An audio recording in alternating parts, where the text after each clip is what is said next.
रेखा के पिता दिल्ली में किसी तरह अपने और अपने परिवार का पेट पाल रहे थे। पर एक दिन अरे रमेश, तुम्हारी बेटी के तो समझो भाग्य ही खुल गए। वकील लड़के का रिश्ता आया है। अरे वाह, कब करना चाहते हैं शादी? वो लोग तो जल्द से जल्द ही करेंगे।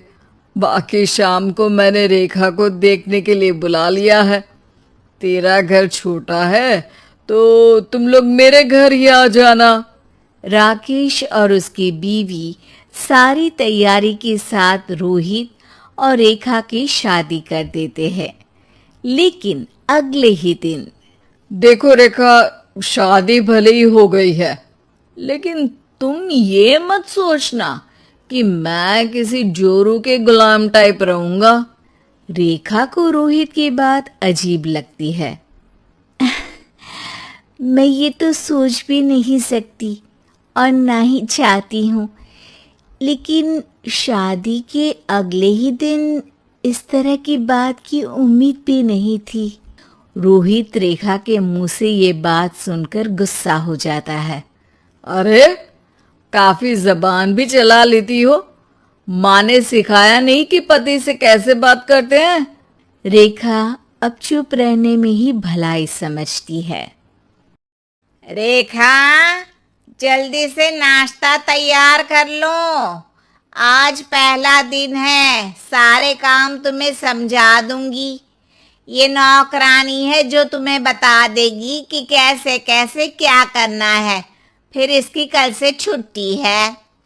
रेखा भी ससुराल में जी जान लगाकर काम करने लगती है। खाली समय मिलता तो पति के वकालत की किताब उठाकर पढ़ने लगती। ये क्या, जब देखो तब पढ़ती रहती है।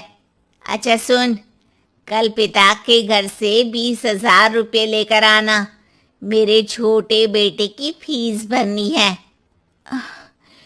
लेकिन पापा क्यों भरेंगे उसकी फीस?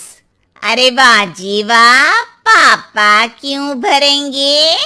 तो ये बता, हम क्यों रखेंगे तुझे यहाँ? क्यों खाना देंगे फ्री में? अरे, क्योंकि मैं बहू हूँ इस घर की।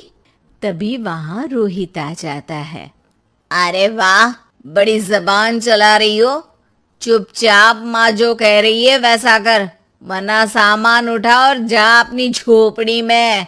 बेचारी रेखा क्या करती, पिता के घर जाती है, उनको सारा हाल बताती है। पिता भी जैसे तैसे पैसों का इंतजाम कर बेटी को ससुराल के लिए विदा करते हैं। देखा, अब कहाँ से आए पैसे? अरे बहुत माल है तुम लोगों के पास, बस सीधी उंगली से निकालते नहीं। नहीं नहीं माँ, पापा ने अपनी मोटरसाइकिल बेचकर पैसों का इंतजाम किया है। पता नहीं अब वो ऑफिस कैसे जाएंगे। अरे वाह भाई, ये भी हम सोचे। खैर, जैसे तैसे दिन बीतते हैं। रेखा जहाँ एक प्यारे से बेटे की माँ बनती है, तो वहीं उसका वकालत की किताब में ज्ञान और गहराता जाता है। हे भगवान, बुरे फंसे। ये केस तो लगता है कि मैं हार ही जाऊंगा। देखिए, मैंने आपकी इस केस की फाइल पढ़ी थी। इस केस को जीतना बहुत ही आसान है। वाह भाई वाह, यहाँ वकालत की डिग्री लेकर भी मैं समझ नहीं पा रहा हूँ, और तुमने रोटी बनाते बनाते ही केस समझ लिया। अरे जाओ जाओ, जाकर मुन्ने को संभालो। केस मैं संभालूंगा। ए लड़की सुन, जाकर अपने बाप की यहाँ से 3 लाख लेकर आ। पूरा घर फिर से बनाना है। छोटे की शादी करूंगी तो छोटी बहू को कहाँ रखूंगी? पूरा घर तो तूने घेर रखा है। ऐसा मत बोलिए माँ जी। पापा इतना पैसा कहाँ से लाएंगे? अब तो वो रिटायर भी हो गए हैं। हाँ, तभी तो बोल रही हूँ, रिटायरमेंट के पैसे तो मिले होंगे ना। लेकिन वो अगर आपको दे देंगे तो बुढ़ापा कैसे काटेंगे? रोहित रेखा की बात सुनकर गुस्सा हो जाता है। ए सुन, चल अपना सामान उठा, अपना बच्चा उठा और निकल यहाँ से।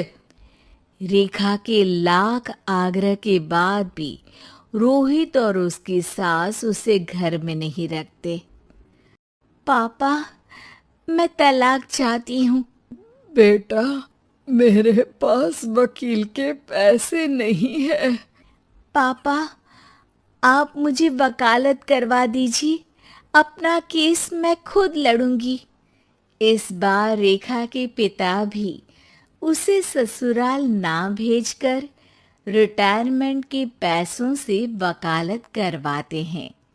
और फिर एक दिन कोर्ट के बाहर, रोहित, आज तुम अपना ही केस हार गए, वो भी उस लड़की से जिसकी तुमने कभी कदर ही नहीं की।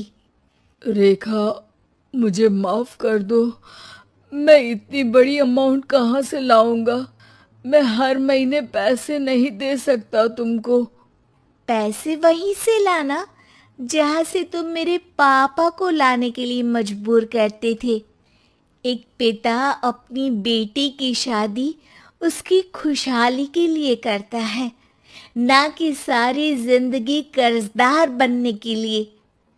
अरे, मेरे ही बेटे की किताब पढ़ पढ़कर ज्ञान बांट रही हो? वकालत की किताब तो ससुराल में ही पढ़ी थी ना। बिल्कुल, यहाँ मेरी गलती रही। जिस पैसे से मैंने इसकी शादी की थी, मुझे वो पैसे पहले इसकी पढ़ाई में लगाना चाहिए था। और आज रेखा एक जानी मानी वकील के रूप में काम कर रही है।